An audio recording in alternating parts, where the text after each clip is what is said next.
Hey everybody, good morning. Welcome back to the channel. I'm on the job site again. We're building in a cabinet back here behind me in that room for the half bath. There's a stairwell going down and it kind of botches up the corner of the room. So instead of just leaving that visible, I'm going to build the whole thing into a vanity, and then the stairwell for the basement will be hidden inside that vanity. So that has me here thinking about tools, as I'm running several different tools this morning, and I got thinking, I did a video the other day on how to know your worth, know what you're worth per hour, what you have to make so you can make it in this business.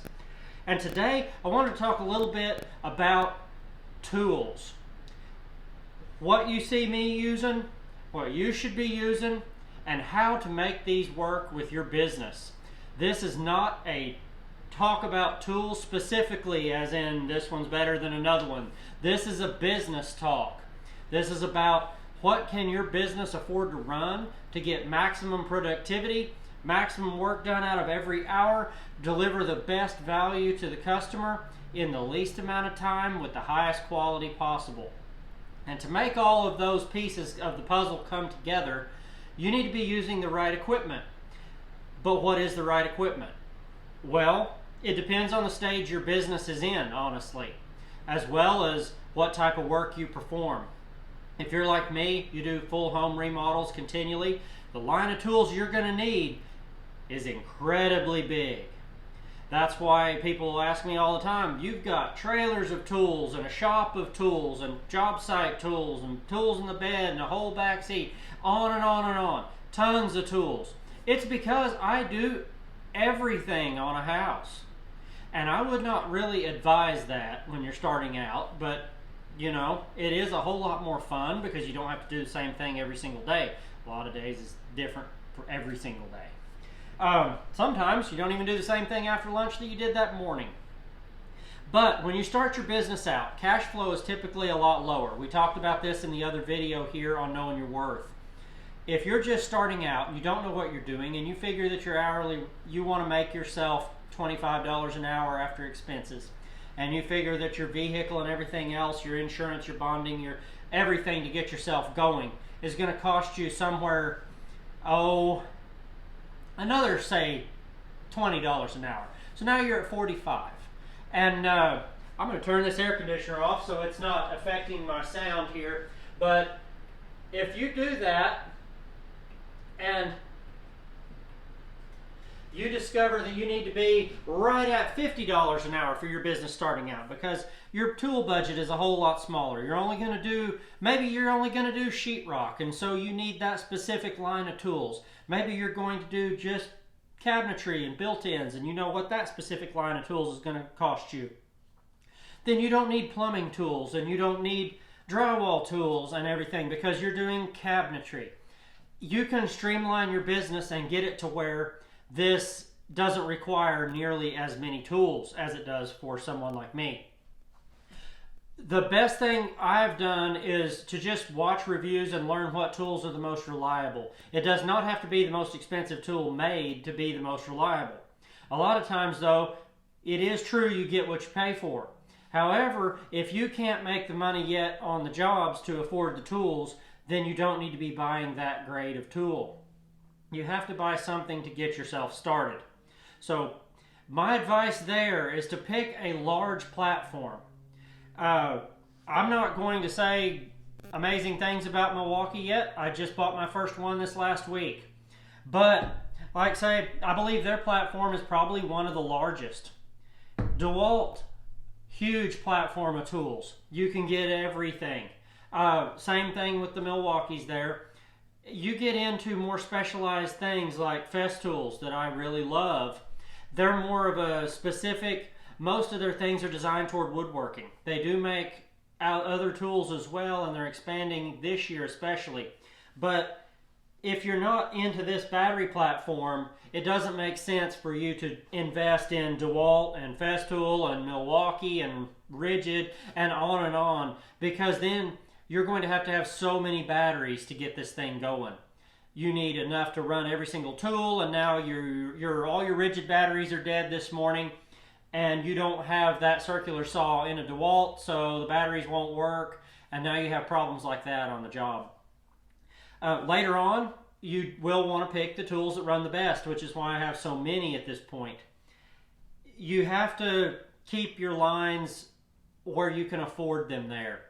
As your business is increasing, and the next year, say you've gone from $50 to, you've decided that you're tired of running Ryobi, Cobalt, whatever's off the rack there at your local store that's the cheapest thing they have. You're tired of that, and you've seen your friends are running Milwaukee's and they look amazing and they rave about them all the time, like people I keep running into. That's why I have that now. You want to upgrade to that. You need to sit down, go to your drawing board again on what we talked about the other day, and figure out what your hourly rate needs to be. A lot of times, though, it won't have to increase just because of the tools you buy. And the reason for that is when you go to more quality tools, a lot of times the job you're doing will take less time.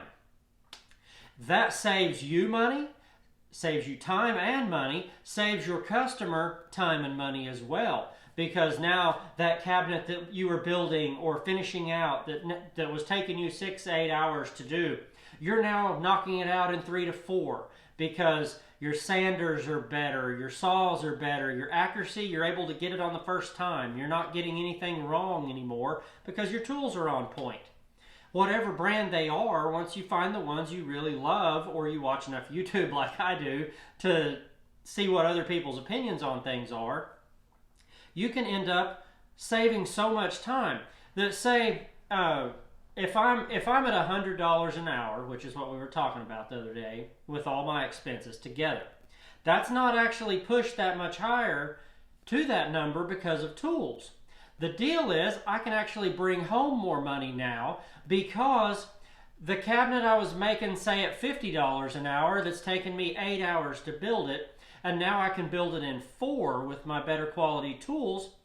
I'm still charging $400 for the cabinet, but I still have 4 more hours in my day that I can do another job. So this does not actually equal higher rates to your customers if your work is on point, you know what you're doing, your tools are good, and you've upgraded accordingly throughout time. One of the other tips I give a lot of people starting out is buy the tools for, like, if you get a job that you've not done before. I don't want to say a specific one because I don't know what skills you have, but if you are getting started in this and you go and you're doing part of a house for somebody and they have another project there they want you to do, but that other project you already know you don't have the tools to do that, okay? You know how to do it and maybe you could get it done, but if you invested another $500 or whatever in the tools to do it, you could cut that time that it's going to take you in half or whatever. Then give them a price for the job. Bid the price. You're not working hourly, remember. You're not showing up and just running a time clock on people. You're bidding these jobs.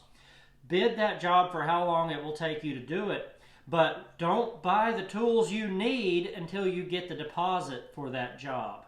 Don't overextend yourself into something that a customer can back out of and leave you hanging, especially if it's a specialty tool that you may not need for several months but until you get the next job like that, okay? Try to always have that plan so that you don't end up being the guy holding the bag on the expenses for a job. Same reason you don't show up with a whole truckload of materials for a job that you don't have a deposit for yet. Now you own the materials, and what are you going to do with it? Build a giant deer blind or what? A lot of this comes down to proper planning prevents poor performance. That quote is everywhere, but it is really true in this business. Make sure you know your hourly rate. Make sure the amount you need to make. And then the tools, as you go up through them and increase your quality of brands, your quality of bits, your quality of everything, you will be able to probably not increase your hourly rate very much at all. You'll bring better value to your customers. You'll bring a lot more enjoyable experience to yourself. I know using more quality tools to me brings a level of enjoyment to the job that I just don't get out of making do all the time. But in the beginning, you do have to make do. You can only buy what you can afford, and you can only afford what you charge. So To get going, buy into an easy line, get an easy little set of tools to get you started with the basics. Doesn't matter, as long as it's a quality brand that has a lot in the lineup, you're good. Later on, the other tools will come to you as you see the benefits of upgrading. Like for me, going from a circular saw and a table saw to a track saw, and then also adding this HKC, everything has been as I've seen a need for it in my business, or I've had a job come up that required a little more flexibility in that area or a lot more precision. I want to bring that to those jobs. So at that point, I'll make that investment, but not until then. If you're only doing subfloor repairs, you probably don't need the level of quality that you need if you're building cabinets, just to say that as an example. So don't overbuy until your business can afford it. You don't want to put yourself in a bind or buy tools you don't need that then another job pops up that you are going to need a tool purchased for and you're not able to do it because you've already bought these other tools for something else. Make sure the money's coming in to support the purchases that you make. I appreciate everybody being here, and I've forgotten on the last couple of videos to tell you, like and subscribe if you like these videos. We're going to keep trying to do at least maybe one business talk or something on this stuff every week. If I can keep coming up with ideas there. If you have ideas, put them in the comments down below. Let me know what your favorite tool lineups are. I'm just getting started in these, so don't judge me. I'm not going to talk about a tool until I've put in a lot of wear on it. And this has only been worn in for 2 days, so we're not saying it's great yet, but I do love it so far. I have run these for many years now, and I have yet to kill one, so I normally run them until they're out of date, or there's a lot better model out or something like that before I upgrade these. They just do it. They just go to work every single day. But thank you guys for being here. Thank you all for supporting the channel, and appreciate every video that you watch and every subscriber that clicks that subscribe button down here. There's going to be some cards pop up here on the screen once I get a chance to put them in for some other videos. I will try to put the video from earlier this week on knowing your worth, because that is where everything really starts. And I would like to get into that and break down how you come up with those numbers more precisely in the future in another video. Probably needs to be a series there to explain how to come up with what you need for tools, mileage, vehicles, etc. But thank y'all for checking in with me, and I'm going to go get some more houses ready for this weather. We've got an ice storm coming in tomorrow, it looks like. Thanks again. See y'all later.